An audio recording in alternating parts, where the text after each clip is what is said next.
സ്വർഗമൊരു യാഥാർത്ഥ്യം, നരകവും അതുപോലെ എന്ന പുസ്തകമാണിത്.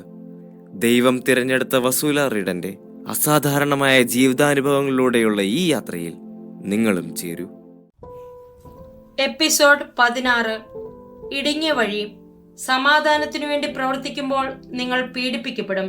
ഞാനൊരു മതഭ്രാന്തിയല്ല, പക്ഷെ അങ്ങനെയാണെന്നുള്ള ആരോപണം നേരിട്ടവളാണ്. ഞാൻ നുണ പറയുന്നവളല്ല, എന്നാൽ ദൈവത്തിന്റെ സ്വരം കേട്ടു എന്ന് നടിക്കുന്നു എന്ന ആരോപണം നേരിട്ടവളാണ്. എനിക്ക് എന്നെ കുറിച്ചുള്ള ബോധ്യമുണ്ട്. അങ്ങനെ ഞാൻ പറയുമ്പോഴും ഞാൻ ഒരു ഭ്രാന്തിയായി കരുതപ്പെടുന്നു. ഞാൻ അംഗമായിരുന്ന ഓർത്തഡോക്സ് സഭയെ നശിപ്പിക്കാൻ ഒരു ഉദ്ദേശവും എനിക്കുണ്ടായിരുന്നില്ല. എന്നാൽ പാവം ഓർത്തഡോക്സ് സഭയെ വലയിട്ട് പിടിക്കാൻ പോപ്പ് കൈക്കൂലി കൊടുത്തിറക്കിയ ഒരു ട്രോജൻ കുതിരയാണ് ഞാനെന്ന് ഒരു ഓർത്തഡോക്സ് സന്യാസി എന്നിൽ കുറ്റം ആരോപിച്ചു. എന്നെ ഓർത്തഡോക്സ് സഭയിൽ നിന്നും പുറത്താക്കണമെന്ന് ആവശ്യപ്പെട്ടുകൊണ്ട് ആളുകൾ ലേഖനങ്ങൾ എഴുതി. എന്നെ പുറത്താക്കിയെന്നുള്ള കിംവദന്തികൾ പോലും പരന്നു. 3 രാജ്യങ്ങളിൽ നിന്നും എനിക്ക് വധഭീഷണികൾ വന്നിട്ടുണ്ട്. നിത്യജീവിതത്തിലേക്ക് നയിക്കുന്ന വഴി ഇടുങ്ങിയതാണെന്നും പരീക്ഷണങ്ങൾ നിറഞ്ഞതാണെന്നും കർത്താവ് നമ്മളെ ഓർമ്മിപ്പിക്കുന്നുണ്ട്. ഒരു ദിവസം അമ്പേ ക്ഷീണിതയായി എന്റെ മേൽ വന്നു ചേർന്ന പരീക്ഷണങ്ങളിൽ തളർന്ന് യേശു അനന്തമായ ശക്തിയുടെ ഉറവിടവും എന്റെ എല്ലാ പ്രശ്നങ്ങൾ പരിഹരിക്കുകയും എന്റെ വഴികൾ നേരെയാക്കുകയും ചെയ്യുന്നവനുമാണെന്ന അറിവിൽ ഞാൻ അവനോട് എന്റെ പരിഭവം പറഞ്ഞു. അവൻ മറുപടി പറഞ്ഞു, കൃപകൾ സഹനങ്ങളുടെ കൂടെയാണ് വരുന്നത്. എന്നോട് ഏറ്റവും അടുത്ത് നിൽക്കുന്നവർക്ക്, എന്റെ ഏറ്റവും പ്രിയ സുഹൃത്തുക്കൾക്ക് വേണ്ടി ഞാൻ എന്താണ് ചെയ്യാതിരിക്കുക. സെപ്റ്റംബർ 25, 1995. അപ്പോൾ ഞാൻ പറഞ്ഞു, എന്നാൽ ആവിലായിലെ വിശുദ്ധ തെരേസയുടെ വാക്കുകൾ കടമെടുത്ത് ഞാൻ പറയട്ടെ, നിനക്കധികം സുഹൃത്തുക്കൾ ഇല്ലാത്തതിൽ എനിക്ക് അത്ഭുതമില്ല. യേശു അസ്വസ്ഥനാകാതെ മറുപടി പറഞ്ഞു, എല്ലാ മനുഷ്യരും ബലഹീനരാണ്. എന്നിരുന്നാലും നിന്റെ പ്രസ്താവനയ്ക്ക് ഞാൻ മറുപടി പറയാം. നിന്റെ ആത്മാവിന് ഞാൻ എന്താണ് വാഗ്ദാനം ചെയ്യുന്നതെന്നും എന്താണ് ഞാൻ നിന്നോട് ചെയ്യുന്നതെന്നും ആത്മാവ് അറിഞ്ഞിരുന്നെങ്കിൽ കൂടുതൽ സഹനങ്ങളും പരീക്ഷണങ്ങളും കുരിശുകളും നീ ചോദിച്ചു വാങ്ങുമായിരുന്നു. ഞാൻ സ്നേഹിക്കുന്നവരെ ഞാൻ അച്ചടക്കം ശീലിപ്പിക്കുന്നു. അതിനാൽ നല്ലതെന്ന് എനിക്ക് തോന്നുന്ന കാര്യങ്ങൾക്ക് തടസ്സം വരുത്തരുത്. മറ്റൊരു സമയത്ത് അവൻ കൂട്ടിച്ചേർത്തു, കർത്താവായ ഞാൻ പീഡാസഹനത്തിൽ എങ്ങനെയാണ് സഹിച്ചതെന്ന് നിന്നെ കാണിച്ചു തരുന്നു. നീ എന്നെ സേവിക്കുന്നതിനാൽ എന്നെ അനുഗമിക്കുകയും വേണം. നീ എന്നോട് എന്താണ് പറയാൻ ആഗ്രഹിക്കുന്നത്? എന്റെ കാൽപാദങ്ങളെ പിഞ്ചല്ലാതെ എന്നെ അനുഗമിക്കാമെന്നോ? അത് സാധ്യമല്ല. എന്നെ സേവിക്കുന്നവരെല്ലാം എന്റെ രക്തമണിഞ്ഞ കാൽപ്പാടുകൾ പിഞ്ചെല്ലണം. 3/6/1993. നമ്മുടെ ആത്മപരിത്യാഗത്തിലൂടെയും പരീക്ഷണങ്ങളിലൂടെയും കർത്താവ് നമുക്ക് വേണ്ടിയും മറ്റുള്ളവർക്ക് വേണ്ടിയും സഭ മുഴുവനു വേണ്ടിയും മഹായോഗ്യത നേടുന്നു. അങ്ങനെ ഈ സന്ദേശങ്ങൾ ലോകം മുഴുവനും വ്യാപിക്കുകയും വിജയം വരിക്കുകയും ചെയ്തു. ആത്മീയ പോരാട്ടത്തിനുള്ള ഓട്ടത്തിൽ ചേരാനായി പല ആത്മാക്കളും രൂപാന്തരം പ്രാപിച്ച് പുതിയ ശിഷ്യന്മാരായി മാറി. ഈ ശിഷ്യന്മാർ നിരവധിയായ അനുഗ്രഹങ്ങളും അസാധാരണമായ അനുകമ്പയും ദൈവത്തിൽ നിന്നും സ്വീകരിച്ചിട്ടുണ്ട്. എല്ലാവരിലും ഏറ്റവും വലിയ പാപിയുടെ അടുത്തുപോലും സമാധാനത്തോടെയും സ്നേഹത്തോടെയും വിശുദ്ധിയോടെയും എത്തിപ്പെടാനുള്ള ദൈവിക പദ്ധതിയുടെ ഭാഗമാകാനും അതുവഴി സഭ പുനരുദ്ധരിക്കപ്പെടാനും അതിനെ ആക്രമിക്കുന്ന തിന്മയെ മറികടക്കാനുള്ള ശക്തി നേടാനും അവർക്ക് കഴിഞ്ഞു. കർത്താവ് ആജ്ഞാപിച്ചു, എന്റെ സാന്നിധ്യം ഏതൊരു അന്ധകാരത്തെയും പ്രകാശിപ്പിക്കും എന്ന് ഓർമ്മിപ്പിച്ചുകൊണ്ട് അതിന്റെ ചൈതന്യം വീണ്ടെടുക്കാൻ വേണ്ടി എന്റെ ഭവനത്തെ പരിചരിക്കുകയും എന്റെ നാമത്തിൽ സംസാരിക്കുകയും ചെയ്യാം. എന്തെന്നാൽ എന്റെ അത്യുത്കൃഷ്ടമായ സ്നേഹത്താൽ ഞാൻ എന്റെ അനുഗ്രഹങ്ങൾ ഈ തലമുറയുടെ മേൽ വർഷിച്ചുകൊണ്ടേയിരിക്കും. 3/6/1999. ത്യാഗപൂർണമായ സ്നേഹം ദൈവദൃഷ്ടിയിൽ പ്രധാനപ്പെട്ടതാണ് എന്നും നാം മനസ്സിലാക്കണം. ദൈവാത്മാവിനോടുള്ള ആത്മാർത്ഥത നമ്മുടെ മനസ്സിനെ ത്യജിക്കാനും തന്നിൽ തന്നെ മരിക്കുവാനും ജീവിതത്തിൽ പ്രഥമ സ്ഥാനം ദൈവത്തെ പ്രതിഷ്ഠിക്കുവാനും ആവശ്യപ്പെടുന്നു. ദൈവം നമ്മുടെ ജീവിതത്തിൽ ഒരു ന്യൂനതയല്ല, മറിച്ച് ഒരു നേട്ടമാണ്. എനിക്ക് ഈ പാഠം തനിയെ പഠിക്കേണ്ടി വന്നു. ദൈവം തന്റെ ജ്ഞാനത്തിന്റെ എല്ലാ സമ്പത്തും പിന്തുണയും സ്നേഹവാത്സല്യവും തരുമെന്ന് വിശ്വസിച്ചുകൊണ്ട് എനിക്ക് ദൈവത്തിന്റെ ആജ്ഞകൾ അനുസരിക്കേണ്ടി വന്നു. സഭകളുടെ ഐക്യമാണ് എന്റെ ദൗത്യം. എന്നാൽ അത് നേടുവാനായി ഏറ്റവും വലിയ സഭയായ റോമൻ കത്തോലിക്ക സഭയ്ക്ക് ഏറ്റവും സുപ്രധാനമായ ഒരു പങ്ക് വഹിക്കാനുണ്ടായിരുന്നു. സാധാരണമായ രീതിയിൽ ദൈവത്തിൽ നിന്നും പെട്ടെന്ന് വരുന്ന ഒരു വെളിപാട് ജനത്തെ ഇളക്കി മറിക്കുന്നു. എന്റെ രചനകൾ വർഷങ്ങളായി വത്തിക്കാന്റെ നിരീക്ഷണത്തിലായിരുന്നു. സന്ദേശങ്ങളുടെ സാധുതയെ ചോദ്യം ചെയ്തുകൊണ്ട് അവർ വിജ്ഞാപനമിറക്കിയിരുന്നു. എന്നാൽ ഞാൻ അതുവരെയും അവരുമായി നേരിട്ട് ആശയവിനിമയം നടത്തിയിരുന്നില്ല. ഇത്തരം സന്ദർഭങ്ങളിൽ അവരുടെ കാനോൻ നിയമം അനുശാസിക്കുന്നത് പോലെ അവർ എന്റെ അഭിപ്രായം ആരായുകയോ എന്റെ വിഷയം വിശദമായി പഠിക്കുകയോ ചെയ്തിട്ടില്ല. യഥാർത്ഥ പ്രവാചകനെ വ്യാജ പ്രവാചകനിൽ നിന്ന് എങ്ങനെ വിവേചിച്ചറിയണമെന്ന് ക്രിസ്തു തന്റെ ശിഷ്യന്മാർക്ക് മാർഗനിർദ്ദേശം നൽകിയിട്ടുണ്ട്. ഒരു യഥാർത്ഥ പ്രവാചകൻ നല്ല വൃക്ഷത്തെ പോലെ നല്ല ഫലം പുറപ്പെടുവിക്കും.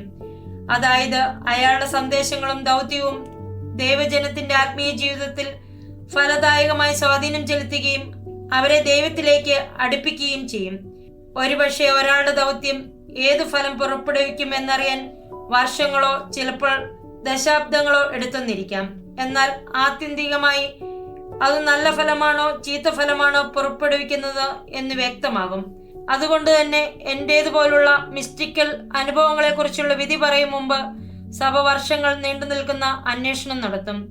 സമയം കുതിച്ചു പായുകയാണ്, നമുക്കാണെങ്കിൽ സമയമില്ലതാനും എന്ന് ഞാൻ എന്റെ പുരോഹിതനായ സുഹൃത്തിനോട് പറഞ്ഞു.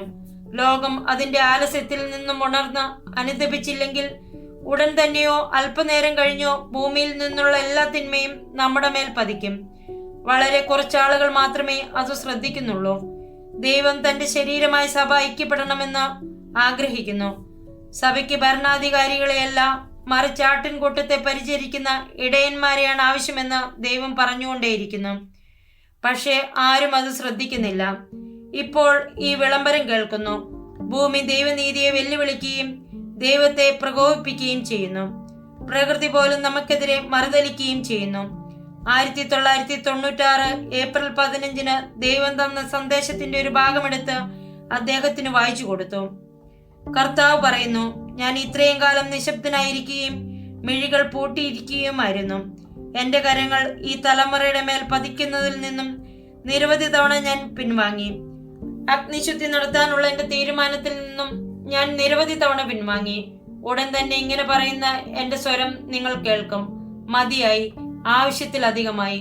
ഭൂമി അന്യാധീനപ്പെടുകയും എനിക്കെതിരെ മറുതലിച്ചവരുടെ മേൽ എന്റെ കരം പതിക്കുകയും ചെയ്യും. എന്നാൽ എന്റെ പുത്രന്റെ ഭാജനങ്ങളെ ഞാൻ ഉയർത്തി നിർത്തും. അഗ്നിയുടെ കൊടുങ്കാറ്റിൽ ഞാൻ വരും. ചിലർക്ക് അതൊരു അനുഗ്രഹം പോലെയായിരിക്കും. എന്നാൽ എന്നെ ഒരിക്കലും ഭയപ്പെടാത്തവരെ സംബന്ധിച്ച് ആ ദിവസം എന്നെ ഭയപ്പെടാൻ അവർ പഠിക്കുന്ന ദിവസമായിരിക്കും. ഒരു പുരോഹിതൻ നെടുവീർപ്പെട്ടുകൊണ്ട് പറഞ്ഞു, നിനക്ക് അത്ഭുതം തോന്നുന്നില്ലേ? ചരിത്രം ആവർത്തിച്ചുകൊണ്ടേയിരിക്കുന്നു. ചരിത്രത്തിൽ എത്ര പ്രാവശ്യം വിവേകപൂർണമായ പ്രതിജ്ഞകൾ അവഗണിക്കപ്പെടുകയും കാനൂൻ നിയമങ്ങൾ ലംഘിക്കപ്പെടുകയും ചെയ്തിട്ടുണ്ട്.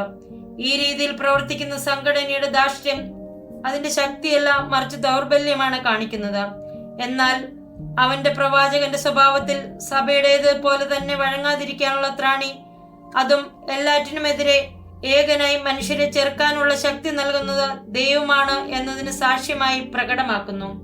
അതിനാൽ വളരുന്ന പ്രതിബന്ധങ്ങൾക്കിടയിലും ഭയപ്പെടാതിരിക്കാനും മരണാസന്നമായ ഒരു ലോകത്ത് ക്രിസ്തുവിന്റെ വാക്ക് പ്രചരിപ്പിക്കുന്നത് തുടരുവാനും അവന്റെ ശബ്ദം എന്നെ നിരന്തരം പ്രചോദിപ്പിച്ചുകൊണ്ടിരിക്കുന്നു. ഒരു മാറ്റവും സംഭവിക്കുന്നില്ല എന്ന് തോന്നി ഞാൻ അക്ഷമ കാണിക്കുമ്പോഴും അവൻ എന്നോട് തർക്കിച്ചുകൊണ്ട് പറയും, നിന്നെ ഞാൻ കൃത്യമായി ഈ കാര്യത്തിനു വേണ്ടിയാണ് അയക്കുന്നത്. എന്റെ വചനം സജീവമാണ് എന്ന് പ്രഖ്യാപിക്കാനാണ് ഞാൻ രാജ്യങ്ങളിലേക്ക് നിന്നെ അയക്കുന്നത്. അതിനാൽ ഭയപ്പെടാതെ ചാഞ്ചാടാതെ ഉറച്ചു നിൽക്കുക. ഞാനാണ് നിന്റെ പരിച. നിന്റെ ഓട്ടം പൂർത്തിയായിട്ടില്ല. 1998 ഓഗസ്റ്റ് 12 ഞാൻ റോഡ്സ് എന്ന സ്ഥലത്തായിരിക്കുമ്പോൾ എന്നെ അത്ഭുതപ്പെടുത്തിക്കൊണ്ട് ക്രിസ്തു പറഞ്ഞു, കടലിനപ്പുറത്തേക്ക് നീ നിന്റെ ശിഖരങ്ങൾ നീട്ടാൻ പോകുന്ന ഒരു രാജ്യത്തിലേക്ക് ഞാൻ നിന്നെ അയക്കുന്നു. ഒലിവ് മരങ്ങൾ ഒരിക്കൽ കൂടി ഒലിവ് പഴങ്ങൾ പുറപ്പെടുവിക്കുന്നതിനും മുന്തിരിച്ചെടികൾ അതിന്റെ ഫലങ്ങൾ പുറപ്പെടുവിക്കുന്നതിനും വേണ്ടി അവരുടെ അടുത്തേക്ക് ഞാൻ നിന്നെ അയക്കും. എന്റെ വസുല, ഞാൻ നിന്നോട് പറയുന്നു, സ്വീകാര്യമായ സമയത്ത് ഞാൻ നിന്നെ അവരുടെ അടുത്തേക്ക് അയക്കും. അന്ന് നിന്നെ തന്നെ അവർക്ക് കാണിച്ചു കൊടുക്കുക. യേശു റോമിനെ കുറിച്ചാണ് പറയുന്നതെന്ന് എനിക്കറിയാമായിരുന്നു. പക്ഷേ ഞാൻ എങ്ങനെ അവിടെ എത്തുമെന്നോ കുറച്ചാഴ്ചകൾക്ക് മുമ്പ് ക്രിസ്തു പറഞ്ഞതുപോലെ എങ്ങനെ എന്നെ തന്നെ അവർക്ക് കാണിച്ചു കൊടുക്കുമെന്നോ എനിക്ക് യാതൊരു ധാരണയുമില്ലായിരുന്നു. ആശ്ചര്യകരമെന്ന് പറയട്ടെ, ഈ സന്ദേശം ലഭിച്ചു കഴിഞ്ഞ അധികം നാൾ കഴിയും മുമ്പ് എന്റെ ഭർത്താവിന് പുതിയൊരു ജോലി കിട്ടി എന്ന് എന്നോട് പറഞ്ഞു. എവിടെ എന്ന് ഞാൻ ചോദിച്ചു. റോമിൽ എന്ന് മറുപടി. 6 വർഷത്തേക്ക് കരാറുള്ള ജോലിയാണ്. ഒരിക്കൽ കൂടി ദൈവം കാര്യങ്ങൾ ക്രമപ്പെടുത്തുകയായിരുന്നു. ഞാൻ ആകെ ചെയ്യേണ്ടിയിരുന്നത് അവന്റെ പദ്ധതികളോട് സഹകരിക്കുക മാത്രമായിരുന്നു. റോമിലേക്ക് പോകുന്നതിന് മുമ്പ് തന്നെ ഞങ്ങൾ സ്വിറ്റ്സർലാൻഡിലായിരിക്കുമ്പോൾ തന്നെ ഒരു സ്വിസ് പുരോഹിതനായ ഫാദർ ഡാമിയനിൽ നിന്നും എനിക്കൊരു ടെലിഫോൺ സന്ദേശം കിട്ടി. എന്നെ പ്രതിരോധിക്കുന്ന ആശയങ്ങൾ ഉൾക്കൊള്ളുന്ന ഒരു പുസ്തകം വായിക്കാനിടയായെന്നും അത് വായിച്ചതിനു ശേഷം എന്നെ സഹായിക്കാൻ എന്തെങ്കിലും ചെയ്യണമെന്ന് തന്റെ ഹൃദയത്തിൽ തോന്നിയെന്നും അദ്ദേഹം പറഞ്ഞു. എന്തു ചെയ്യാൻ കഴിയുമെന്ന് ഞാൻ അദ്ദേഹത്തോട് പറയുകയും ചെയ്തു. വത്തിക്കാനിലെ ക്രിസ്ത്യൻ ഐക്യത്തിനു വേണ്ടിയുള്ള പൊന്തിഫിക്കൽ കാര്യാലയത്തിന്റെ തലവനായ കർദിനാൾ കസിഡിയെ ഞാൻ സന്ദർശിച്ചിട്ടുണ്ടോ എന്ന് അദ്ദേഹം ചോദിച്ചു. ഞാൻ സന്ദർശിച്ചിട്ടില്ല എന്ന് ഞാൻ മറുപടി പറഞ്ഞു.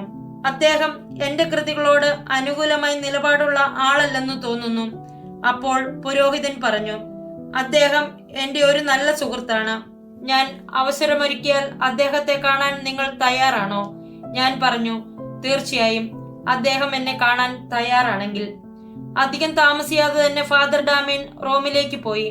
മടങ്ങി വന്നപ്പോൾ കർദിനാൾ കസിഡി അദ്ദേഹത്തിന്റെ കാര്യാലയത്തിൽ തന്നെ ജോലി ചെയ്യുന്ന മോൺസിഞ്ഞോർ ഫോർട്ടിനോയെ ഞാൻ ആദ്യം കാണണമെന്ന് ആഗ്രഹിക്കുന്നതെന്ന് പറഞ്ഞ് മോൺസിഞ്ഞോറിന്റെ ഫോൺ നമ്പർ എനിക്ക് തന്നു. അത് വേനൽക്കാലമായിരുന്നതിനാൽ ഒരു അവധി ദിവസം ഞാൻ റോഡ്സിലേക്ക് പോകുകയായിരുന്നു. അവിടെ എത്തിയതിനു ശേഷം എന്റെ പേഴ്സ് എടുക്കുവാൻ ഞാൻ പോക്കറ്റിൽ കൈയിട്ടപ്പോൾ വിചിത്രമായി ഒന്ന് എനിക്ക് അനുഭവപ്പെട്ടു.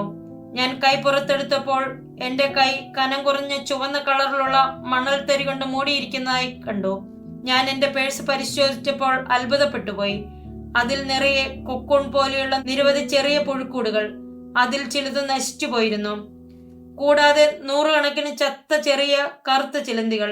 അവയിൽ ഒരെണ്ണം അല്പം വലിയതായിരുന്നു. മിക്കവാറും അത് അമ്മ ചിലന്തിയായിരിക്കണം.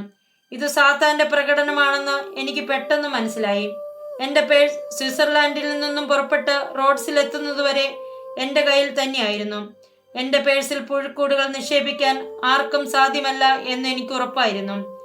ആഭിചാര പ്രവൃത്തിയോ ദുർമന്ത്രവാദമോ ഞാൻ സംശയിച്ചു. കാരണം ഇതൊന്നുമില്ലാത്ത അവസ്ഥയിൽ നിന്നുമുണ്ടായ ഒരു പ്രതിഭാസമായിരുന്നു. പിന്നീട് പ്രസിദ്ധനായ ഒരു ഭൂതോച്ചാടകൻ ഇത് സ്ഥിരീകരിച്ചു. ഇത് തിന്മയുടെ ഒരു പ്രതിഭാസമാണെന്നും എനിക്കെതിരായി പിശാചിനൊപ്പം പ്രവർത്തിക്കുന്ന ആരോ ആണ് ഇത് ചെയ്തതെന്നും അദ്ദേഹം പറഞ്ഞു. ഇതിനു സാക്ഷിയായ എന്റെ ഒരു സുഹൃത്ത് ആകെ വിരണ്ടുപോയി. ഞാൻ എന്റെ പേഴ്സുമായി ബന്ധപ്പെട്ട് പ്രാർത്ഥിച്ചു. യേശുവിന്റെ ശക്തിയിൽ ആശ്രയിച്ച് പിശാചിനെ ശാസിച്ചു. അതിനുശേഷം ആ പേഴ്സിൽ അവശേഷിച്ചിരുന്ന പുഴുക്കൂടുകളും പൊടിയും ചത്ത ചിലന്തികളും ഒരു മാലിന്യം നിക്ഷേപിക്കുന്ന പാത്രത്തിലേക്ക് കമിഴ്ത്തി. ആ പേഴ്സ് പിന്നീട് ഞാൻ ഉപയോഗിച്ചിട്ടില്ല. 1 മാസം കഴിഞ്ഞ് ഒരു കറുത്ത ലെതർ കൊണ്ടുള്ള പേഴ്സ് നിറം മാറി പച്ചക്കളറാവുകയും പിന്നീട് ദ്രവിച്ചു പോവുകയും ചെയ്തു. വത്തിക്കാന്റെ വാതിലുകൾ എനിക്ക് വേണ്ടി തുറക്കുന്നതും തെറ്റിദ്ധാരണയുടെ കാർമേഘങ്ങൾ മാറിപ്പോകുന്നതും സാത്താന് തീരെ ഇഷ്ടപ്പെട്ടിട്ടില്ലെന്ന് എനിക്ക് ഇതിൽ നിന്നും പറയാൻ കഴിയും. അടുത്ത ദിവസം തന്നെ മോൺസിഞ്ഞോർ ഫോർട്ടിനോയുമായി സംസാരിക്കുന്നതിന് വേണ്ടി ഞാൻ വത്തിക്കാനിലേക്ക് ഫോൺ ചെയ്തു.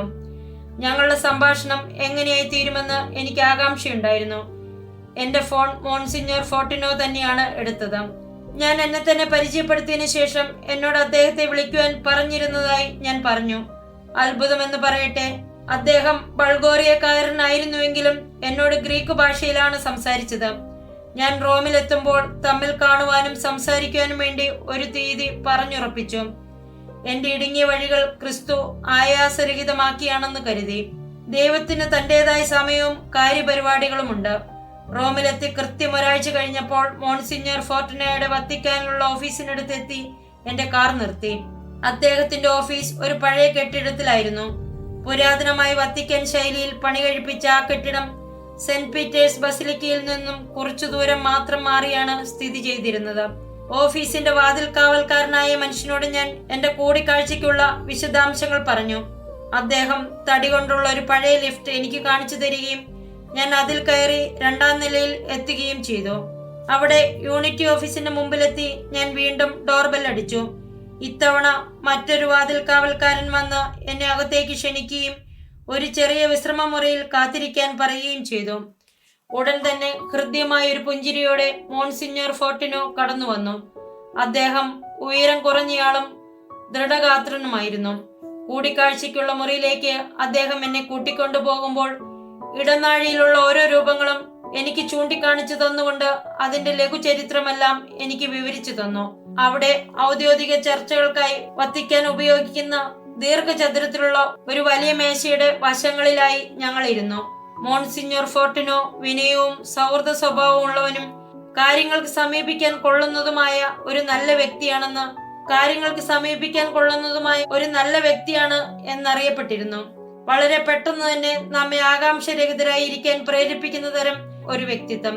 അല്പം നർമ്മം കലർത്തിയുള്ള അദ്ദേഹത്തിന്റെ ആദ്യ വാക്കുകൾ ഇങ്ങനെയായിരുന്നു: നിങ്ങളുടെ പേര് ഇവിടെ വത്തിക്കാനിൽ വളരെ ബഹളമുണ്ടാക്കിയിരുന്നു. ഓ അതെയോ? അവസാനം ഞാൻ മറുപടി പറഞ്ഞു. എന്റെ വാക്കുകൾ അല്പം മര്യാദ വിട്ടുപോയോ എന്നറിയില്ല. പക്ഷെ എനിക്ക് സന്തോഷം നിയന്ത്രിക്കാനായില്ല. എന്തെന്നാൽ ഞാൻ ഇവിടെ എത്തണം എന്നത് ദൈവത്തിന്റെ ഹിതമായിരുന്നു. കർത്താവിന്റെ കൃപയാൽ ആ സമയം വന്നെത്തിയിരിക്കുന്നു. ഇപ്പോൾ വത്തിക്കാനിലുള്ളവരോട് സത്യം പറയാനും എനിക്ക് ലഭിച്ച സന്ദേശങ്ങൾ എന്തിനെക്കുറിച്ചാണെന്ന് ബോധ്യപ്പെടുത്താനും എന്താണ് ദൈവം ആവശ്യപ്പെടുന്നതെന്ന് അവരോട് പറയാനും എനിക്ക് കഴിയും. എന്നെ എന്നേക്കും നിലനിൽക്കുന്ന നഗരത്തിലേക്ക് അയക്കുമെന്നും എന്റെ ദൗത്യത്തെ ചോദ്യം ചെയ്യുന്നവരുടെ അടുത്തേക്ക് എന്നെ നയിക്കുമെന്നുമുള്ള ക്രിസ്തുവിന്റെ വാഗ്ദാനത്തിന്റെ പൂർത്തീകരണമായിരുന്നു അത്. ഞങ്ങൾ തമ്മിലുള്ള സംഭാഷണം നല്ല രീതിയിൽ തന്നെ മുൻപോട്ട് പോയി. മോൺസിഞ്ഞോർ ഫോർട്ടിനോ മുൻവിധികളില്ലാതെ തുറന്ന മനസ്സോടെ സന്ദേശങ്ങൾ സമീപിക്കുന്നതായും ഞാൻ മനസ്സിലാക്കി. ചില സന്ദേശങ്ങൾ മുമ്പ് തന്നെ അദ്ദേഹം വായിച്ചിട്ടുണ്ടായിരുന്നു എന്നത് എന്നെ ആശ്ചര്യപ്പെടുത്തി. സൗഹാർദ്ദപരമായിരുന്ന സംഭാഷണം അവസാനിപ്പിച്ച് ഞാൻ ഇറങ്ങുന്നതിന് മുമ്പ് അദ്ദേഹം പറഞ്ഞു: വസുല, ഈ ഓഫീസിന്റെ വാതിലുകൾ എപ്പോഴും നിനക്ക് വേണ്ടി തുറന്നിട്ടിരിക്കും. നീ ആഗ്രഹിക്കുമ്പോഴെല്ലാം നിനക്ക് കടന്നു വരികയും എന്നോട് സംസാരിക്കുകയും ചെയ്യാം. നിന്റെ ജീവിതം കുറച്ചുകൂടി എളുപ്പമാക്കണമെന്ന് ഞാൻ ആഗ്രഹിക്കുന്നു. എനിക്കെതിരെ വരുന്ന പീഡനങ്ങളെ കുറിച്ച് അദ്ദേഹത്തിന് നല്ല ബോധ്യമുള്ളതുപോലെ എനിക്ക് തോന്നി. ഈ ക്ഷണം സ്വീകരിച്ച് ഞാൻ പലതവണ യൂണിറ്റി ഓഫീസിൽ വന്നിട്ടുണ്ട്. എന്റെ ദൗത്യവുമായി ബന്ധപ്പെട്ട പുതിയ സംഭവ വികാസങ്ങൾ ഞാൻ അപ്പോഴെല്ലാം മോൺസിഞ്ഞോർ ഫോർട്ടിനോയോട് പറയുമായിരുന്നു. ഒരിക്കൽ അവസാനം യൂണിറ്റി ഓഫീസിന്റെ ബോസായ കർദിനാൾ കസിഡിയുമായി ഒരു കൂടിക്കാഴ്ച അദ്ദേഹം ഒരുക്കി. അദ്ദേഹത്തെ കാണാൻ ഞാൻ യൂണിറ്റി ഓഫീസിലെത്തി മണിയടിച്ചപ്പോൾ മോൺസിഞ്ഞോർ ഫോർട്ടിനോ പുറത്തു വന്ന് എന്നെ അഭിവാദനം ചെയ്തു. എന്നിട്ട് ക്ഷമാപണത്തോടെ എന്നോട് പറഞ്ഞു: കർദിനാൾ കസിഡിക്ക് ഡോക്ടറെ കാണണം, അകത്തേക്ക് വരൂ. അദ്ദേഹം അല്പസമയത്തിനുള്ളിൽ തന്നെ ഇവിടെ മടങ്ങിയെത്തും. അദ്ദേഹം എന്നെ ഒരു ചെറിയ വിശ്രമ മുറിയിലേക്ക് ആനയിച്ചു. അരമണിക്കൂർ കഴിഞ്ഞു. വാതിൽ തുറന്ന് കർദിനാൾ കസിഡി അവിടെ എത്തി. ഞാൻ അദ്ദേഹത്തെ അഭിവാദനം ചെയ്തു. പക്ഷേ അദ്ദേഹം എന്റെ കണ്ണിൽ ദൃഷ്ടി പതിപ്പിച്ചില്ല എന്നത് ഞാൻ ശ്രദ്ധിച്ചു.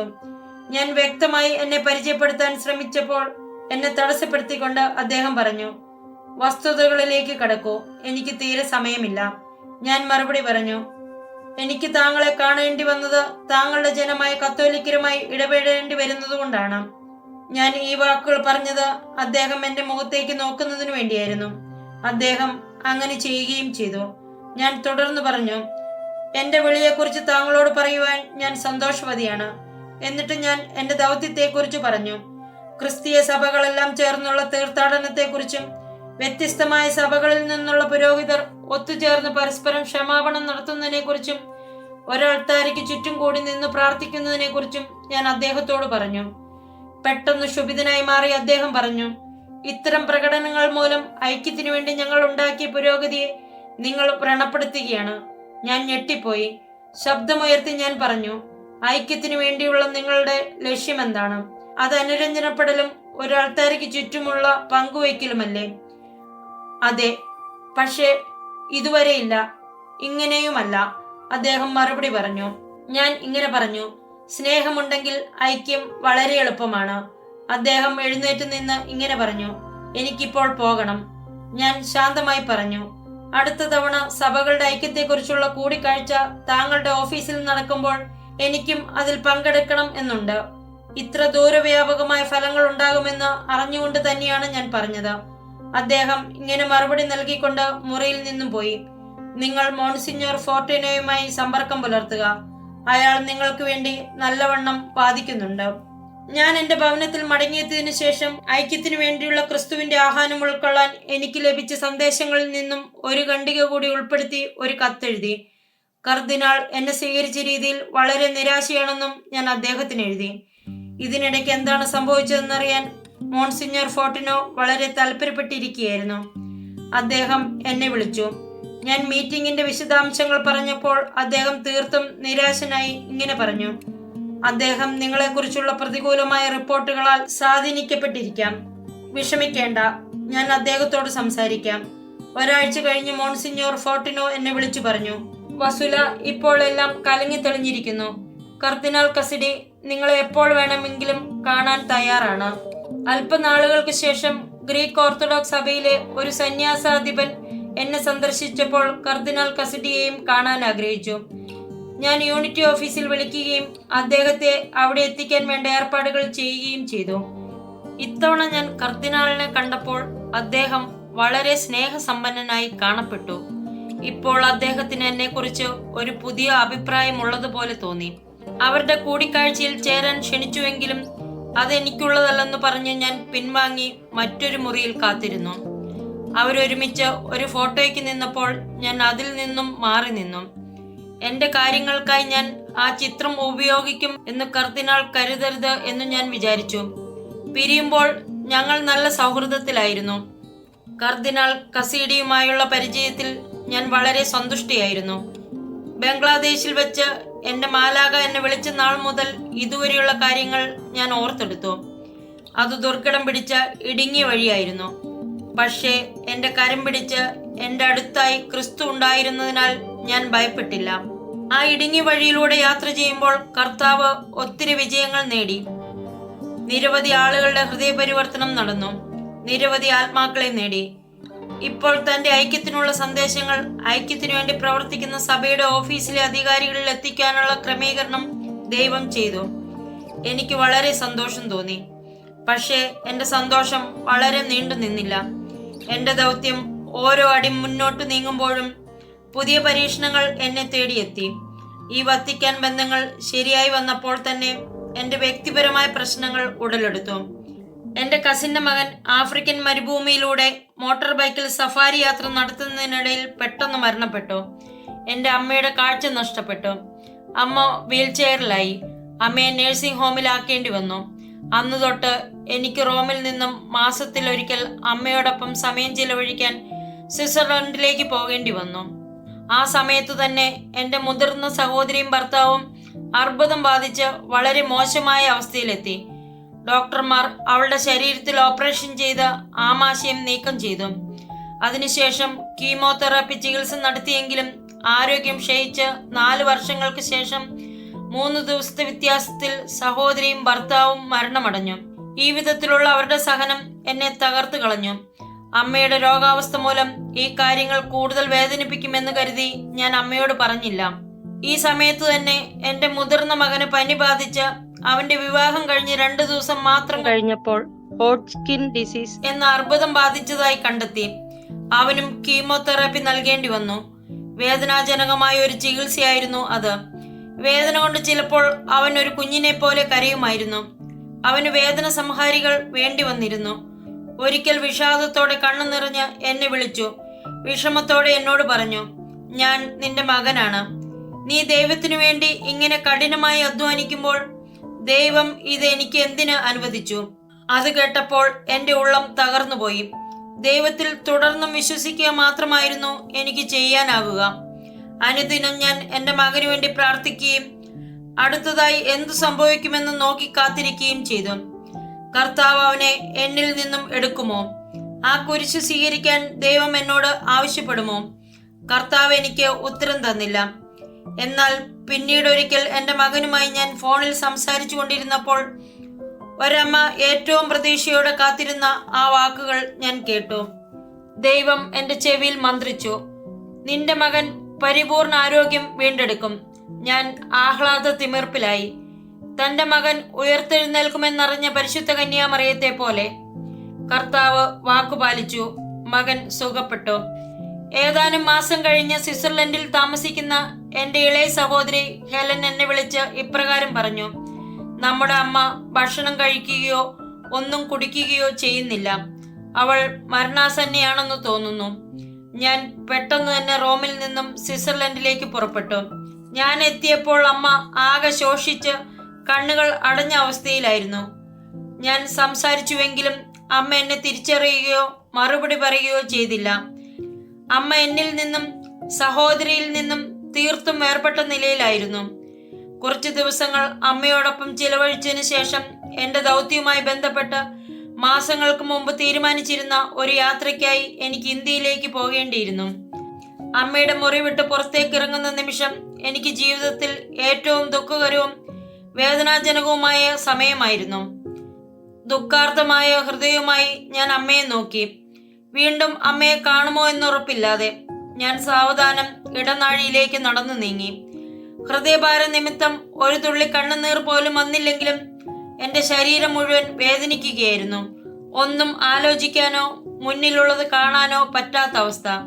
അമ്മ താമസിയാതെ തന്നെ കർത്താവിനോടൊപ്പമായിരിക്കും എന്ന വസ്തുതയിൽ ശ്രദ്ധ കേന്ദ്രീകരിക്കാൻ ഞാൻ പരിശ്രമിച്ചുവെങ്കിലും ഈ ലോകത്തിലേക്ക് എന്നെ കൊണ്ടുവരികയും എന്നെ വളർത്തുകയും സംരക്ഷിക്കുകയും ജീവിതം മുഴുവനും എനിക്ക് വേണ്ടി പ്രാർത്ഥിക്കുകയും ചെയ്ത അമ്മയെ പിരിയേണ്ടി വരുന്ന വേദന ഞാൻ അനുഭവിച്ചു. റോമിലേക്കും തുടർന്ന് ഇന്ത്യയിലേക്കും വിമാനയാത്ര ചെയ്യുമ്പോൾ അല്ലലില്ലാത്ത യൗവനാവസ്ഥയിൽ നിന്നും വല്ലാതെ എൻ്റെ ജീവിതം മാറിമറിഞ്ഞതിനെ കുറിച്ച് ഞാൻ ധ്യാനിച്ചു. കർത്താവ് എനിക്ക് ധാരാളം തന്നു. എന്നാൽ സ്വർഗത്തിലേക്കുള്ള ഇടുങ്ങിയ വഴിയിലൂടെ യാത്ര ചെയ്യാൻ നിരവധി ത്യാഗങ്ങൾ ആവശ്യമായിരുന്നു. 4 ദിവസങ്ങൾക്ക് ശേഷം ഞാൻ ഇന്ത്യയിലായിരിക്കുമ്പോൾ അമ്മയുടെ മരണവാർത്ത അറിയിക്കാൻ എൻ്റെ സഹോദരി എന്നെ വിളിച്ചു. എൻ്റെ അമ്മയുടെ മരണശേഷം 1 വർഷം കഴിഞ്ഞപ്പോൾ എൻ്റെ സഹോദരനും പെട്ടെന്ന് മരിച്ചു. എൻ്റെ കുടുംബത്തിൽ ആരെങ്കിലും ജീവനോടെ ഇരിക്കുമോ എന്ന് ഞാൻ ചിന്തിക്കാൻ തുടങ്ങി. സഹോദരന്റെ സംസ്കാര ചടങ്ങുകൾക്ക് നേതൃത്വം കൊടുത്ത ഗ്രീക്ക് ഓർത്തഡോക്സ് പുരോഹിതനും ഇതേ വികാരം പങ്കുവച്ചുകൊണ്ട് പറഞ്ഞു, മതിയായി, എന്നാണ് ഇതൊക്കെ അവസാനിക്കുക. ഞാൻ ഈ ദുരനുഭവങ്ങൾ ചത്ത ചിലന്തികളും പുഴുക്കൂടുകളും ഉണ്ടാക്കിയ ആഭിചാര പ്രവൃത്തിയോട് ബന്ധപ്പെടുത്തി. എന്റെ കുടുംബത്തെയും എന്നെയും ലക്ഷ്യം വെച്ച സാത്താൻ ആരാധകർ സാത്താന്റെ ശക്തി ഉപയോഗിച്ച് എന്റെ മൂത്തപുത്രനെ ഏകദേശം കവർന്നെടുത്തതായിരുന്നു. എന്നാൽ അത്രയും ചെയ്യാൻ കർത്താവ് സാത്താനെ അനുവദിച്ചില്ല. സ്വന്തം സഹോദരനെയും അമ്മയെയും സഹോദരിയെയും സഹോദരിയുടെ ഭർത്താവിനെയും കസിനെയും എല്ലാം നഷ്ടപ്പെട്ടതും എന്റെ മകനെ മരണാസന്നനായി കണ്ടതും എനിക്കേറെ ദുഃഖകരമായിരുന്നു. എങ്കിലും എനിക്ക് ആകെ ചെയ്യാനുണ്ടായിരുന്നത് പ്രാർത്ഥിക്കുകയും ദൈവത്തിൽ വിശ്വസിക്കുകയും ചെയ്യുക എന്നതായിരുന്നു. ദൈവത്തോട് പുറംതിരിഞ്ഞു നിൽക്കാനോ ദൈവം തന്ന ദൗത്യത്തിൽ നിന്നും പുറകോട്ട് പോകുവാനോ എനിക്ക് കഴിയുമായിരുന്നില്ല. എല്ലാം അവന്റെ നിയന്ത്രണത്തിലാണെന്നും നമുക്കെല്ലാം ഏറ്റവും ഉചിതമായത് എന്താണെന്ന് ദൈവത്തിന് അറിയാമെന്നും എനിക്ക് വിശ്വസിക്കേണ്ടി വന്നു. കുരിശുകളെ അഭിമുഖീകരിക്കേണ്ടി വരുമ്പോൾ നമ്മുടെയെല്ലാം തിരഞ്ഞെടുപ്പാണിത്. നമുക്ക് അവയെ തിരസ്കരിക്കാം, ദൈവത്തെ പഴിക്കാം, അതല്ലെങ്കിൽ അത് സ്വീകരിക്കാം, ദൈവത്തെ സ്തുതിക്കുകയുമാവാം. നമ്മുടെ പ്രതികരണം വഴി കുരിശുകൾ മാറ്റാൻ കഴിയില്ല. ക്രിസ്തുവിന്റെ വാക്കുകളിൽ നിന്ന് തന്നെ കുരിശുകളുടെ മൂല്യത്തെപ്പറ്റി ഞാൻ പഠിച്ചിട്ടുണ്ട്. ചിലപ്പോൾ ഈ കുരിശുകൾ നമ്മെ വിശുദ്ധീകരിക്കാനും പ്രാർത്ഥനയിലേക്ക് നയിക്കാനും തന്നോട് അടുപ്പിച്ച് ഒന്നു ചേർക്കാനും ദൈവം ഉപയോഗിക്കുന്നു. ഏത് കുരിശിന് പിന്നിലും ദൈവത്തിന് എപ്പോഴും നല്ല കാരണങ്ങളുണ്ട്.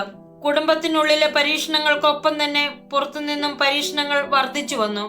എനിക്ക് വത്തിക്കാനിലെ യൂണിറ്റി ഓഫീസുമായുള്ള ബന്ധവും ഏതു സമയവും അവിടെ പോകാനുള്ള സ്വാതന്ത്ര്യവും എന്റെ ദൗത്യത്തിന് പ്രതിബന്ധമുണ്ടാക്കിയവരെ കോപാകുലരാക്കി. അവർ അവരുടെ അപവാദ പ്രചരണവും ആക്രമണവും വർദ്ധിപ്പിക്കുകയും വത്തിക്കാനെ സമീപിച്ച് എനിക്കെതിരെ തിരിയുവാൻ പ്രേരിപ്പിക്കുകയും ചെയ്തു. എനിക്കിത് വളരെ പ്രയാസമുണ്ടാക്കി. ഐക്യത്തിനു വേണ്ടി പ്രവർത്തിക്കുന്നു എന്ന് പറയുന്നവർ തന്നെ ശരിക്കും സഭകളെ ഒരുമിച്ച് കൂട്ടുകയും പ്രാർത്ഥിക്കുകയും വൈവിധ്യത്തിൽ തന്നെ ഐക്യത്തിനു വേണ്ടി പ്രവർത്തിക്കുകയും ചെയ്യുന്നവരെ എതിർക്കുന്നത് എന്തുകൊണ്ടാണെന്ന് എനിക്ക് മനസ്സിലായില്ല. എന്തുകൊണ്ടാണ് അവർ ഹൃദയത്തിൽ വിദ്വേഷവുമായി നടക്കുന്നത്? ദൈവത്തിന്റെ കരം പ്രവർത്തിക്കുന്നത് അവർ കാണുന്നില്ലേ എന്ന് ഞാൻ എന്റെ ഭർത്താവിനോട് ചോദിച്ചു. ഇനിയും അവർ എന്താണ് പറയുക? ഒരു നായാട്ടിനെന്ന പോലെ അവർ എന്നെ വേട്ടയാടുമെന്നും എന്നെ നശിപ്പിക്കുന്നവർക്ക് ഉന്നത പാരിതോഷികങ്ങൾ വാഗ്ദാനം ചെയ്യപ്പെടുമെന്നുമുള്ള പിതാവിന്റെ വാക്കുകൾ ഞാൻ വീണ്ടും ഓർത്തു. കർത്താവ് നമ്മെ ഓർമ്മിപ്പിക്കുന്നു, ആരെങ്കിലും എന്നോട് ചേർന്ന് എന്നിൽ ഒന്നാകുകയും എന്നിൽ രൂപപ്പെടുകയും ചെയ്യുന്നത് അവർ അവരുടെ ഹൃദയം കുരിശിൽ അതിന്റെ എല്ലാ സഹനങ്ങളോടും കൂടെ അഭേദ്യമാമിതം ചേർത്ത് വെക്കുമ്പോഴാണ്. ആരെങ്കിലും എന്റേതാണ് എന്ന ബോധ്യത്തിൽ ജീവിച്ചാൽ എന്റെ കുരിശിൻ്റേതു കൂടിയാണ് എന്ന് മനസ്സിലാക്കണം. എനിക്കെതിരായി വത്തിക്കാനിലുള്ള എതിർ ശബ്ദങ്ങളെ അവഗണിച്ചുകൊണ്ട് അന്നത്തെ വിശ്വാസ തിരുസംഘത്തിന്റെ അധ്യക്ഷനായ കർദിനാൾ ജോസഫ് റാറ്റ്സിംഗർ ഞാനുമായി സംവാദത്തിൽ ഏർപ്പെടാൻ തീരുമാനിച്ചു. അദ്ദേഹം 2005 ബെനഡിക്ട് 15 മാർപ്പാപ്പയായി തീർന്നു. എന്റെ പ്രവർത്തനങ്ങളുമായി ബന്ധപ്പെട്ട് വത്തിക്കാൻ പുറപ്പെടുവിച്ച ആദ്യത്തെ വിജ്ഞാപനത്തിൽ ഉയർത്തിയ പ്രശ്നങ്ങൾക്ക് വ്യക്തത വരുത്തുവാൻ വേണ്ടി 5 ചോദ്യങ്ങൾക്കുള്ള മറുപടി തരുവാൻ അദ്ദേഹം ആവശ്യപ്പെട്ടു.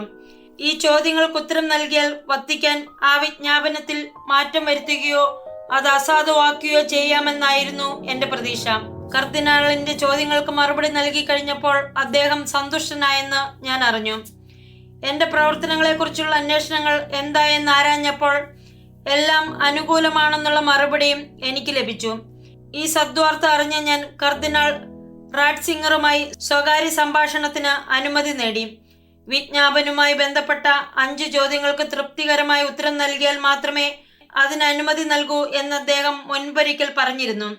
ഇപ്പോൾ അത് സാധ്യമായതിനാൽ 2004 അദ്ദേഹം അതിന് അനുമതി നൽകി.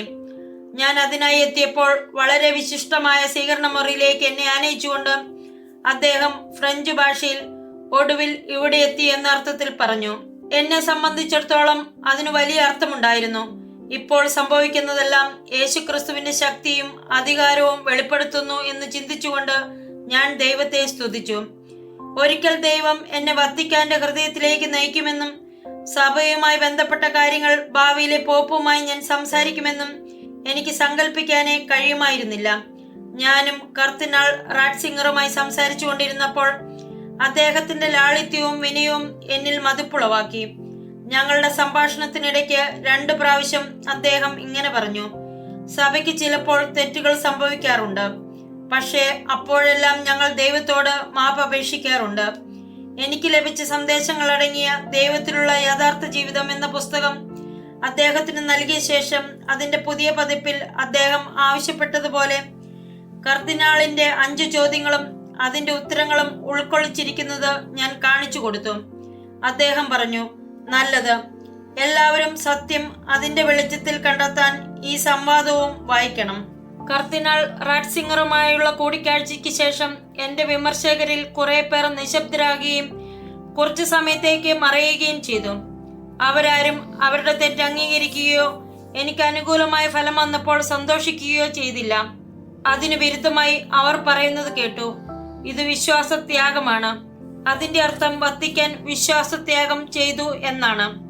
ഇതിനു മുമ്പേ ഇതേ ആളുകൾ പെരുമ്പറയടിച്ച് ഉറക്കെ പറയുമായിരുന്നു: ഇതാ റോം സംസാരിച്ചിരിക്കുന്നു. ഇപ്പോൾ അവർക്കത് യോജിക്കുന്നില്ല. അവർ പറയുന്നു റോമിന് വിശ്വാസത്യാഗം സംഭവിച്ചിരിക്കുന്നു. എന്നാൽ സന്ദേശങ്ങളിൽ വിശ്വസിച്ചിരുന്ന പുരോഹിതരും ആയിരക്കണക്കിന് ജനങ്ങളും റോമിന്റെ വിവേചനത്തിലും നിലപാട് മാറ്റത്തിലും വളരെ സന്തോഷിച്ചു. 2 ആഴ്ചയ്ക്കുള്ളിൽ എന്റെ ഭർത്താവിന്റെ റോമിലെ ദൗത്യം അവസാനിക്കുകയും ഞങ്ങൾക്ക് റോം വിട്ടുപോകേണ്ടി വരികയും ചെയ്തു. ഞങ്ങൾ പുറപ്പെടുന്നതിന് മുമ്പ് കർദിനാൾ കസഡിക്ക് പകരം ആ സ്ഥാനം ഏറ്റെടുത്ത കർദിനാൾ കാസ്പറുമായി ഒരു കൂടിക്കാഴ്ചയ്ക്കായി മോൺസിഞ്ഞർ ഫോർട്ടിനോ എനിക്ക് അവസരമൊരുക്കി. കർദിനാൾ കാസ്പർ വളരെ ചുറുചുറുക്കുള്ള മനുഷ്യനായിരുന്നു. ഈസ്റ്ററിന്റെ ദിവസം ഏകീകരിക്കുവാൻ വേണ്ടി സഭകൾ ഒരുമിച്ച് പ്രവർത്തിക്കണമെന്ന നമ്മുടെ കർത്താവിന്റെ ആവശ്യം അവരിലേക്ക് എത്തിക്കാനാണ് ഈ കൂടിക്കാഴ്ച ദൈവം ഒരുക്കിയത് എന്ന കാര്യത്തിൽ എനിക്ക് സംശയമില്ലായിരുന്നു. 1000 വർഷത്തിലധികമായി കത്തോലിക്ക സഭയും ഓർത്തഡോക്സ് സഭയും ഈസ്റ്റർ ആഘോഷിച്ചിരുന്നത് വെവ്വേറെ തീയതികളിലായിരുന്നു. ചിലപ്പോഴൊക്കെ ഈ തീയതികൾ ഒന്നായി വരുമായിരുന്നു. ഈ വ്യത്യാസം സഭയുടെ അനൈക്യത്തിന്റെ ലക്ഷണമാണെന്നും ലോകത്തിൽ സഭയെ വല്ലാതെ ദുർബലപ്പെടുത്തുകയാണെന്നും ക്രിസ്തു എന്നോട് പറഞ്ഞിരുന്നു. ഞാൻ ഈ സന്ദേശം കർദിനാൾ കാസ്പറിന് വിശദീകരിച്ചു കൊടുത്തു. സഭകൾ ഒരുമിച്ച് ഈസ്റ്ററിനായി ഒരു ദിവസം നിശ്ചയിക്കുകയാണെങ്കിൽ ബാക്കി കർത്താവ് ചെയ്തുകൊള്ളും. നമുക്ക് സ്വയമേവ ചെയ്യാനാവാത്ത വിധത്തിൽ സഭകൾ തമ്മിലുള്ള ഐക്യം ദൈവം പുനരുദ്ധരിക്കുകയും അതുവഴിയായി ലോകത്തിന് മുഴുവൻ സമാധാനം കൈവരികയും ചെയ്യും. താങ്കൾ കത്തോലിക്ക സഭയെയും ഓർത്തഡോക്സ് സഭയെയും ഒരുമിച്ച് ചേർത്ത് അവർ ഒരുമിച്ച് ഈസ്റ്റർ ആഘോഷിക്കണമെന്ന് കർത്താവ് ആഗ്രഹിക്കുന്നു എന്ന് ഞാൻ അദ്ദേഹത്തോട് പറഞ്ഞു. സഭകൾ തമ്മിലുള്ള ഐക്യം പടുത്തുയർത്തുന്നതിനുള്ള ദൗത്യം അദ്ദേഹത്തിന്റെ ഓഫീസിലായിരുന്നതിനാൽ അദ്ദേഹമായിരുന്നു ഈ സന്ദേശം കേൾക്കേണ്ട വ്യക്തിയെന്ന് ഞാൻ കരുതി. അദ്ദേഹം എഴുന്നേറ്റ് നിന്നു. ഞാൻ അദ്ദേഹത്തിനു വേണ്ടി കൊണ്ടുവന്ന ഉയർത്തെഴുന്നേറ്റ് ക്രിസ്തുവിന്റെ രൂപത്തെ കൗതുകത്തോടെ നോക്കി പുഞ്ചിരിച്ചുകൊണ്ട് പറഞ്ഞു, പക്ഷേ നിങ്ങളുടേത് തെറ്റായ തീയതിയാണ്. ഞാൻ അദ്ദേഹത്തെ തുറച്ചു നോക്കി. എന്റെ ഗ്രീക്ക് ഓർത്തഡോക്സ് സഭയുടെ പേരിൽ പറഞ്ഞു, പക്ഷേ നിങ്ങളുടേതും അങ്ങനെ തന്നെ. അദ്ദേഹം നിശബ്ദനായി തുടർന്നെങ്കിലും ഞാൻ തുടർന്നു പറഞ്ഞു, നോക്കൂ പിതാവേ, നമ്മൾ ഒരുമിച്ച് ഈസ്റ്റർ ആഘോഷിക്കുമ്പോൾ തീയതികൾ കാര്യമാക്കേണ്ടതില്ല. നമ്മൾ ഇങ്ങനെ ആഘോഷിക്കണമെന്നാണ് ക്രിസ്തു ആഗ്രഹിക്കുന്നത്. നമ്മൾ അപ്രകാരം ചെയ്താൽ അവശേഷിക്കുന്ന കാര്യങ്ങൾ ചെയ്തു കൊള്ളാമെന്നും നമ്മെ പൂർണ്ണമായി ഐക്യപ്പെടുത്താമെന്നും കർത്താവ് വാഗ്ദാനം ചെയ്തിട്ടുണ്ട്. അല്പസമയം ആലോചിച്ചതിനു ശേഷം അദ്ദേഹം പറഞ്ഞു, നിങ്ങൾ പറഞ്ഞ കാര്യങ്ങൾ ഞാൻ പരിശുദ്ധ പിതാവ് ജോൺ പോൾ രണ്ടാമൻ മാർപ്പാപ്പയുടെ ശ്രദ്ധയിൽപ്പെടുത്താം. ഞാൻ എഴുന്നേറ്റ് അദ്ദേഹത്തിന് നന്ദി പറഞ്ഞതിന് ശേഷം അവിടെ നിന്നും മടങ്ങി. കർത്താവ് വിജയശ്രീലാളിതനായി. ആരിലേക്കാണോ സന്ദേശങ്ങൾ എത്തേണ്ടിയിരുന്നത് അവരിലേക്കുള്ള വാതിലുകൾ കർത്താവ് തുറന്നു. 2005 കർദിനാൾ റാറ്റ്സിംഗറും കർദിനാൾ കാസ്പറുമായുള്ള കൂടിക്കാഴ്ച കഴിഞ്ഞ് അല്പകാലം കഴിഞ്ഞപ്പോൾ ജോൺ പോൾ രണ്ടാമൻ മാർപ്പാപ്പ ദിവംഗതനായി. കർദിനാൾ റാറ്റ്സിംഗർ പോപ്പായി തിരഞ്ഞെടുക്കപ്പെടുകയും ചെയ്തു. എല്ലാം ശരിയായ ദിശയിലാണെന്ന് തോന്നിപ്പിച്ചു. പക്ഷേ പുതിയ പരീക്ഷണങ്ങൾ വരാനിരിക്കുന്നുണ്ടായിരുന്നു. കർദിനാൾ റാറ്റ്സിംഗർ പുതിയ ബെനഡിക്ട് 15 മാർപ്പാപ്പയായി തിരഞ്ഞെടുക്കപ്പെട്ടപ്പോൾ കർദിനാൾ വില്യം ലേവഡ വിശ്വാസ തിരുസംഘത്തിന്റെ അധ്യക്ഷനായി തീർന്നു. ഞാൻ 5 ചോദ്യങ്ങൾക്ക് മറുപടി നൽകുകയും അതിന്റെ പുസ്തകത്തിൽ പ്രസിദ്ധീകരിക്കുകയും ചെയ്തിട്ടും 2007 കർദിനാൾ ലേവഡ 1995 വത്തിക്കാൻ എന്റെ പ്രവർത്തനങ്ങളെ ചോദ്യം ചെയ്തുകൊണ്ട് ഇറക്കിയ വിജ്ഞാപനം നിലനിൽക്കുന്നതായി ലോകത്തിലുള്ള എല്ലാ മിത്രമാർക്കും കത്തയക്കാൻ തീരുമാനിച്ചു. വിശ്വാസ തിരുസംഘവുമായി ഞാൻ വളർത്തിയെടുത്ത അനുകൂലമായ നിലപാടിനെ നിരാകരിക്കുന്നതായിരുന്നു ഇത്. ഈ പുസ്തകം എഴുതുന്ന സമയത്തും കത്തോലിക്ക സഭയുമായും എന്റെ സ്വന്തം ഓർത്തഡോക്സ് സഭയുമായുമുള്ള ബന്ധം അസ്ഥിരാവസ്ഥയിലാണ്. ചില മേഖലകളിൽ എന്നെ സഭാ നേതാക്കന്മാർ വളരെ പരുഷമായി തന്നെ നിരാകരിക്കുന്നു. എന്നാൽ വേറെ ചില മേഖലകളിൽ സന്ദേശങ്ങൾ വായിക്കുന്ന മെത്രാന്മാരും പുരോഹിതരും ദൈവശാസ്ത്രജ്ഞരും സന്യാസിനികളും എന്നെ തുടർന്നും പിന്തുണയ്ക്കുന്നു. എനിക്ക് കത്തുകൾ എഴുതുന്നു, പ്രാർത്ഥന കൂട്ടായ്മയിൽ പങ്കെടുക്കുന്നു, സഭകൾ തമ്മിലുള്ള ഐക്യം പടുത്തുയർത്തുന്നതിനുള്ള തീർത്ഥാടനങ്ങളിൽ പങ്കുചേരുന്നു. എന്നെ എതിർക്കുന്നവരെ സംബന്ധിച്ചാണെങ്കിൽ ക്രിസ്തു എനിക്ക് നൽകിയ സമാധാനം നഷ്ടപ്പെടുത്താതിരിക്കാൻ ഞാൻ പരിശ്രമിച്ചുകൊണ്ടിരിക്കുന്നു. അവരോട് ക്ഷമയുടെയും സ്നേഹത്തിന്റെയും കരുണയുടെയും അരൂപിൽ വർത്തിക്കാൻ ദൈവം എന്നോട് ആവശ്യപ്പെടുന്നുണ്ടെന്ന് എനിക്കറിയാം. വളരെ നാളുകൾക്ക് മുമ്പൊന്നുമല്ല ദൈവം എനിക്കൊരു സ്വപ്നം നൽകി. എന്നെ ഏറ്റവും സ്പർശിച്ച ദർശനങ്ങളിൽ ഒന്നായിരുന്നു അത്. ഒരു കത്തീഡ്രൽ ദേവാലയത്തിന്റെ പ്രവേശന കവാടത്തിന് മുമ്പിലായി അതിന്റെ മുറ്റത്ത് ഒരു ബെഞ്ചിലിരിക്കുകയായിരുന്നു. ഞാൻ അവിടെ താമസിക്കുകയായിരുന്നു എന്ന് തോന്നിപ്പോയി. ഞാൻ ആ സ്ഥലത്തു നിന്നുള്ള ആളാണെന്നും അതിന് കാവൽ നിൽക്കുകയാണെന്നും തോന്നി. എന്നാൽ കത്തീഡ്രൽ പള്ളിയുടെ ഗേറ്റിന്റെ ഒരു കൂട്ടം താക്കോൽ എന്റെ കയ്യിലുണ്ടായിരുന്നു. എന്റെ ആത്മാവ് സമ്പൂർണ്ണ സമാധാനത്തിന്റെയും നിശ്ചലതയുടെയും അവസ്ഥയിലായിരുന്നു. യാതൊന്നും എന്നെ സ്പർശിക്കാത്തതുപോലെയുള്ള അവസ്ഥ. ദൈവം എന്നിൽ വിശ്രമിക്കുകയും ഞാൻ ദൈവത്തിലായിരിക്കുകയും ചെയ്യുമ്പോൾ എന്നെ പുണർന്നു നിന്ന പ്രശാന്തി നിറഞ്ഞ അനുഭവം ഞാൻ ആസ്വദിക്കുകയായിരുന്നു. കഴിഞ്ഞുപോയ സഹനങ്ങളും സന്തോഷങ്ങളും എന്റെ ജീവിതത്തിലെ എല്ലാ ശക്തമായ അനുഭവങ്ങളും കോളിളക്കങ്ങളും ഇനിമേൽ ഒന്നുമല്ല എന്ന് തോന്നൽ. അവ എന്റെ ജീവിതത്തിൽ അവശേഷിപ്പിച്ച പാടുകൾ മാഞ്ഞുപോയ പോലെ. ആത്മനിർവൃതിയിൽ മൂടപ്പെട്ട് ഈ ലോകത്തിന് മുറിവേൽപ്പിക്കാനാവാത്ത വിധം ലോകത്തിൽ നിന്നും വേർപെട്ട അവസ്ഥ. ഒരുതരം നിർവികാരത എന്നിൽ നിക്ഷിപ്തമായതുപോലെ. ഞാൻ ആരുടെയും ഒന്നിന്റെയും അല്ലെന്ന തോന്നൽ. ചുറ്റുമുള്ളവർ സുഹൃത്തുക്കളോ ശത്രുക്കളോ എന്ന വ്യത്യാസമില്ലാതെ അവരിൽ നിന്നെല്ലാം വേർപെട്ടതുപോലെ. വിഷാദങ്ങളോ ഭീഷണികളോ സ്പർശിക്കാത്ത തരത്തിൽ, സന്തോഷത്തിൽ ഉത്സാഹം തോന്നാതെ, ദുഃഖത്തിൽ ഏകയാകാതെ, മരണത്തിൽ നിന്നും മുക്തിയായതുപോലെ, യാതൊന്നും ഗൗരവമല്ലാത്തതുപോലെ, യാതൊന്നും എന്നിൽ മതിപ്പുളവാക്കാത്തതുപോലെ. എന്തെന്നാൽ ഞാൻ ദൈവത്തിലും ദൈവം എന്നിലുമായിരുന്നു. ഈ ആത്മനിർവൃതിയുടെ അവസ്ഥയിൽ ആ അരൂപിയാൽ ആവരണം ചെയ്യപ്പെട്ടിരിക്കുമ്പോൾ തിരക്കിട്ട് കത്തീഡ്രലിനെ സമീപിക്കുന്ന 5 കർദിനാൾമാരെ ഞാൻ കണ്ടു. അതിലൊരാൾ കർദിനാൾ റാറ്റ്സിംഗർ ആണെന്ന് ഞാൻ തിരിച്ചറിഞ്ഞു. പിന്നീട് ബെനഡിക്ട് 15 മാർപ്പാപ്പ. കത്തീഡ്രലിന്റെ ഗേറ്റിനടുത്തെത്തി അകത്തേക്ക് പോകാൻ ഭാവിച്ചു. ഒരു താക്കോൽ ഉപയോഗിച്ച് കർദിനാൾ റാറ്റ്സിംഗർ ഗേറ്റ് തുറക്കാൻ ശ്രമിക്കുന്നത് ഞാൻ കണ്ടു. അത് പാകമല്ലാത്തതിനാൽ അദ്ദേഹം താക്കോലുകൾ മാറി മാറി പരീക്ഷിക്കുന്നത് ഞാൻ കണ്ടു. പക്ഷേ ഒന്നും പാകമായിരുന്നില്ല. 5 കർദിനാൾമാരും പരസ്പരം നോക്കുന്നതും പര്യാകുലരാകുന്നതും കണ്ടു. ഞാൻ ശബ്ദമുണ്ടാക്കാതെ എഴുന്നേറ്റ് സാവധാനം അവരുടെ അടുത്തേക്ക് നടന്നു ചെന്നു.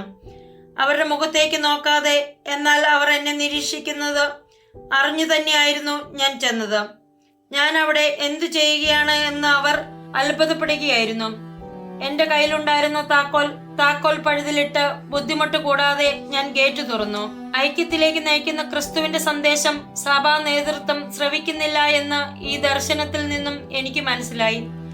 പരസ്പര വ്യത്യസ്തമായ വെളിച്ചത്തിൽ സത്യത്തെ ദർശിക്കാനും ഐക്യം സാധ്യമാക്കുവാനും അവരെ ശക്തരാക്കുന്ന യഥാർത്ഥ താക്കോലാണത്. സഭകൾ തമ്മിലുള്ള അഭിപ്രായ വ്യത്യാസങ്ങളെ കുറിച്ച് കർത്താവായ യേശു ക്രിസ്തുവിന് എത്രത്തോളം അറിയാം. എന്നിട്ടും പരസ്പര സമീപനത്തിൽ മാറ്റം വരുത്തണമെന്ന് അവിടുന്ന് ആഗ്രഹിക്കുന്നു. എല്ലാവരും അല്പം വഴങ്ങണമെന്നും എളിമയുടെയും സ്നേഹത്തിന്റെയും താക്കോൽ ഉപയോഗിക്കണമെന്നും അവർക്ക് കാണിച്ചു കൊടുത്തു. ക്രിസ്തു പറയുന്നു, പ്രവാചകരെ നിയോഗിക്കുന്നതിൽ നിന്നും എന്റെ രക്ഷാകര പദ്ധതിയിൽ സത്യത്തിന്റെ വഴിയിൽ അവരെ ഒരുക്കി നിർത്തുന്നതിൽ നിന്നും ഞാൻ ഒരിക്കലും വിരമിച്ചിട്ടില്ല. ദൈവിക സമാഗമത്തിൽ അവരുടെ അതിരത്തിൽ നിന്നുയരുന്ന മഹത്തരമായ പ്രതിജ്ഞകൾ നിറവേറ്റപ്പെടുന്നതിനായി ഞാൻ അവരെ വളർത്തുന്നു. എന്റെ ആലയത്തെ പ്രതിയുള്ള തീഷ്ണതയാൽ ഇന്നും നിങ്ങൾ അവരെ തിരിച്ചറിയും. എന്റെ ആലയം ഞാൻ അവരെ ധരിപ്പിക്കും. ആ തീഷ്ണത അവരെ കവർന്നു തിന്നും. ദുഃഖങ്ങളിൽ നിന്നും മുഖം മറയ്ക്കാതെ എല്ലാ പരീക്ഷണങ്ങളും അവർ ശാന്തതയോടെ സഹിക്കുകയും ഹൃദയം തകരാതെ വിശുദ്ധീകരിക്കപ്പെടുകയും ചെയ്യും. എന്റെ കുരിശ് പങ്കുവയ്ക്കാനുള്ള അവരുടെ അഭേദ്യമായ പ്രതിജ്ഞ ഒരിക്കലും ലംഘിക്കപ്പെടുകയില്ല. നീ അവരുടെ മുറിവുകൾ കാണുകയും ആരാണ് നിന്നെ മുറിവേൽപ്പിച്ചതെന്ന് ചോദിക്കുകയും ചെയ്താൽ അവർ പറയും, നിന്റെ പാപപരിഹാരത്തിനായി ഞാൻ എന്റെ പുറം കാണിച്ചു കൊടുക്കുകയായിരുന്നു. എന്റെ യജമാനന്റെ സുഹൃത്തുക്കളുടെ ഭവനത്തിൽ നീ കാണുന്ന മുറിവുകൾ ഞാൻ ദാരുണമായി ഏറ്റുവാങ്ങുകയായിരുന്നു. എന്തെന്നാൽ ഞാൻ പറഞ്ഞുകൊണ്ടിരുന്ന സത്യം അവരിൽ ശത്രുത ഉളവാക്കുകയും എന്നെ അവർ ശത്രുവായി പരിഗണിക്കുകയും ചെയ്തു. ഞാൻ എന്റെ മുറിവുകൾ ശ്രദ്ധിക്കുകയോ ഗൗനിക്കുകയോ പോലുമോ ചെയ്യുന്നില്ല. എന്തെന്നാൽ കുരിശിനെ കുറിച്ച് അറിയുക എന്നതായിരുന്നു എനിക്ക് പ്രധാനം. രക്ഷയുടെ ആയുധമാണ് കുരിശ്, നമ്മുടെ രക്ഷകന്റെ കുരിശ്. ദൈവത്തോടുള്ള അനുസരണത്തിന് ശേഷമാണ് മനുഷ്യനോടുള്ള അനുസരണം വരുന്നത് എന്ന് തിരുവെഴുത്തുകൾ പറയുന്നു. അതിനാൽ ഞാൻ സ്വർഗത്തിൽ നിന്നും എനിക്ക് നൽകപ്പെട്ട നിർദ്ദേശങ്ങൾ അനുസരിക്കുകയും അവയെ പിൻചൊല്ലുകയും ചെയ്യുന്നു. എതിർ ശബ്ദങ്ങൾ എന്നെ എപ്പോഴൊക്കെ വിഷമിപ്പിച്ചോ അപ്പോഴെല്ലാം എന്നെ പിന്തുണയ്ക്കാൻ ദൈവം ആളുകളെ അയച്ചിട്ടുണ്ട്.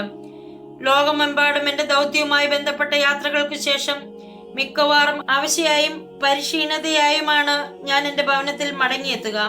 ആ സമയങ്ങളിൽ എന്റെ ഭവനത്തിലുള്ളവരുടെ സ്നേഹം മാത്രമായിരുന്നു എനിക്ക് ആവശ്യം. എന്റെ മകൻ ഫാബിയൻ വന്നു ചോദിക്കും, അമ്മയ്ക്ക് എങ്ങനെയുണ്ട്?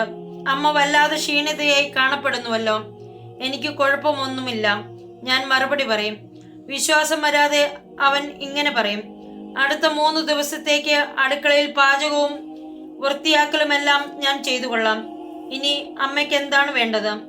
കോഴിയിറച്ചിയും കിഴങ്ങുമാണോ അതോ സ്പജേറ്റിയും സോസുമാണോ ഉണ്ടാക്കേണ്ടത്?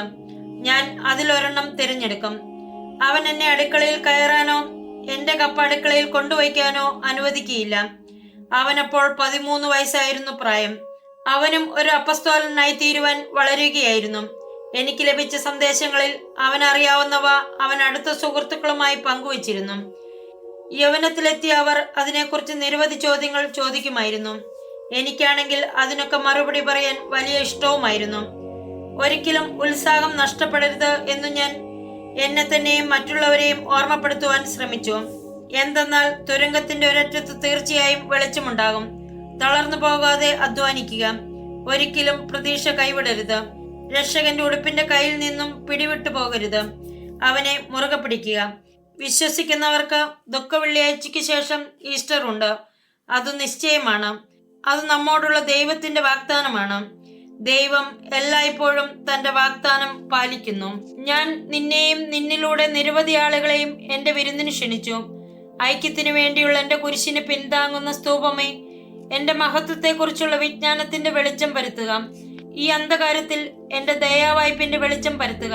ഭയപ്പെടരുത്. എനിക്ക് വേണ്ടി സംസാരിക്കാൻ ഞാൻ അഭിഷേകത്തിന്റെ തൈലം നിന്റെ അതിരത്തിൽ ചൊരിഞ്ഞിരിക്കുന്നു. എന്റെ സങ്കീർത്തയാകുക. എപ്പോഴും സന്തോഷവതിയായിരിക്കുക.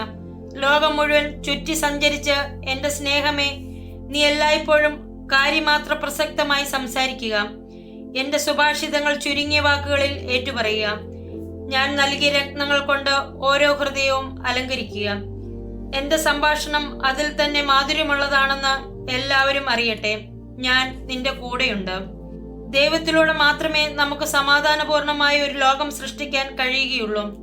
ക്രിസ്തു എല്ലാവരോടുമായി പറഞ്ഞു, എൻ്റെ കരുണ ഇളകാതിരിക്കുകയില്ലെന്ന് ഞാൻ എൻ്റെ മക്കളെ ഓർമ്മിപ്പിക്കും. എന്തെന്നാൽ ഞാൻ അവർക്ക് പിതാവാണ്. അവരുടെ ഹൃദയങ്ങളെ ഞാൻ എനിക്ക് വേണ്ടി ഗീതം ആലോപിപ്പിക്കും. എൻ്റെ അഭയസ്ഥാനത്തിനു പുറത്ത് അവരുടെ പീഡങ്ങൾ ശൂന്യമായിരിക്കുമെന്ന് അവർ തിരിച്ചറിയും. എൻ്റെ അഭയസ്ഥാനത്തിനു പുറത്ത് ദുഃഖവും ക്ലേശവും മൂലം വീർപ്പുമുട്ടുമെന്ന് അവർ മനസ്സിലാക്കും. എൻ്റെ കരവലയത്തിനു പുറത്ത് അവർ നാശത്തെയും മരണത്തെയുമാണ് അഭിമുഖീകരിക്കുക. സമാധാനത്തിന്റെ രാജകുമാരൻ, കെറൂബുകളാൽ വലയം ചെയ്യപ്പെട്ട ദൈവം, തന്റെ കിരീടവും രാജകീയ വസ്ത്രങ്ങളും മാറ്റിവെച്ച് തന്റെ അഗാധമായ ദുഃഖം മൂലം നഗ്നപാതനായി ചാക്കുവസ്ത്രം ധരിച്ച് ഈ ലോകത്തിന് കാവൽ നടക്കുകയാണെന്ന് അവരോട് പറയുക. ഞാൻ നിന്നോട് കരുണയോടെ വർത്തിക്കുകയും എന്റെ പരിശുദ്ധ ഹൃദയത്തിൽ നിനക്കൊരു സ്ഥാനം നൽകുകയും ചെയ്തതുപോലെ എന്റെ അവശേഷിക്കുന്ന മക്കളോടും ഞാൻ പ്രവർത്തിക്കും. അവരോട് ചേർന്ന് അവരുടെ യാത്ര ഞാൻ പൂർത്തിയാക്കും. നിങ്ങൾ കേട്ടത് സ്വർഗം ഒരു യാഥാർത്ഥ്യം, നരകവും അതുപോലെ. അടുത്ത എപ്പിസോഡിൽ വീണ്ടും കണ്ടുമുട്ടാം. നന്ദി. ദൈവം നമ്മെ അനുഗ്രഹിക്കട്ടെ.